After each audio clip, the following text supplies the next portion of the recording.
ওম নমঃ শিবায়। ওম নমঃ শিবায়। বন্ধুরা, আজকের আমি আলোচনা করব অপরা একাদশী ব্রত কথা। আপনাদের সামনে অপরা একাদশীর ব্রত কথা আমি আজ পাঠ করব। আশা করি ভিডিওটি আপনারা শেষ পর্যন্ত দেখবেন। ব্রহ্মাণ্ড পুরাণে লেখা আছে অপরা একাদশীর ব্রত কথা। ভগবান শ্রীকৃষ্ণ মহারাজ যুধিষ্ঠিরকে এই ব্রত কথা পাঠ করে শুনিয়েছিলেন। শুরু করছি অপরা একাদশীর ব্রত কথা।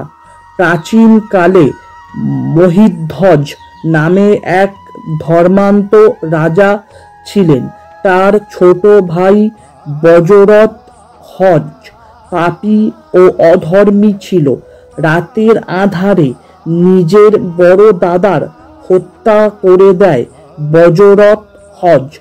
এর পর মহিধ্বজ এর মৃত শরীরকে জঙ্গলে নিয়ে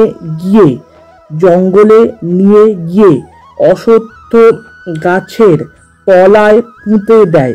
অকাল মৃত্যুর কারণে ধর্মান্ত রাজা প্রেতপুরীতে গমন করেন। প্রেত রূপে তিনি অশ্বত্থ গাছে বাস করতে শুরু করেন। সেই পথে যারা যাতায়াত করত তাদের বিরক্ত করত সেই প্রেত। একদিন সৌভাগ্যবশত সেই পথ দিয়ে ধৌম নামে এক ঋষি যান। ঋষি প্রেতকে দেখে নিজের তপবলে সমস্ত কিছু জানতে পারেন। রাজাকে প্রেত যোনি থেকে মুক্তি দেওয়ার কথা ভাবেন সেই ঋষি। তারপর প্রেতকে অশ্বত্থ গাছ থেকে নামিয়ে পরলোক বিদ্যার উপদেশ দেন। সংযোগবশত সেই সময়ই এই একাদশী তিথি ছিল। ঋষি অপরা একাদশী ব্রত করেন।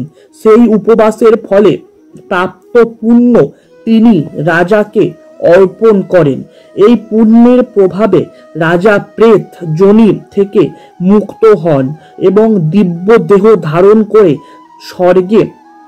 স্বর্গে গমন করেন।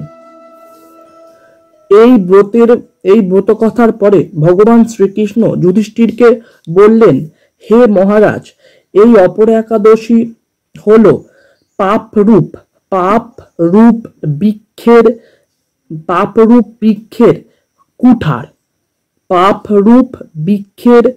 কুঠার। এই অপরা একাদশী হল পাপরূপ কাষ্ঠের দাবানল। যে ব্যক্তি এই অপরা একাদশী পালন করে না বা যে ব্যক্তি এই অপরা একাদশী জেনে শুনেও পালন করে না, তার নরকবাস থেকে শুরু করে বাস্তুদোষ লাগবে এবং নরকবাসও হতে পারে। এর সহিত তার জন্ম মৃত্যু নিতান্তই একটি পরিহাস মাত্র। এরপর ভগবান শ্রীকৃষ্ণ মহারাজ যুধিষ্ঠিরকে বলেন, হে মহারাজ, এই অপরা একাদশী যে ব্যক্তি পালন করেন, এই অপরা একাদশী ব্রত যে ব্যক্তি পালন করেন এবং পালন করে ভগবান শ্রী বিষ্ণুর পুজো করেন, সেই ব্যক্তির সমস্ত পাপ বিনষ্ট হয়ে সেই ব্যক্তি বৈকুণ্ঠ ধামে গমন করেন। তাহলে আশা করি আপনাদের ব্রত কথাটা আমি ভালোভাবে শোনাতে পেরেছি। আশা করি এটা আপনাদের ভালো লেগেছে। যদি ভিডিওটি ভালো লাগে একটি লাইক করবেন এবং চ্যানেল নতুন হলে চ্যানেলটি সাবস্ক্রাইব করবেন এবং পাশে ঘন্টার মতন ওইটা প্রেস করে রাখবেন, যাতে আমার ভিডিও নোটিফিকেশন আপনাদের কাছে পৌঁছায়। এবং আমার এই চ্যানেলে আমি বিভিন্ন আধ্যাত্মিক সত্য, সনাতন শাস্ত্রীয় জ্ঞান, বিভিন্ন সনাতনের অজানা বিষয় বিভিন্ন দেবদেবীর পুজো অর্চনা এবং কিছু রহস্যময় মন্দিরের ইতিহাস আপনাদের সামনে উপস্থাপন করি।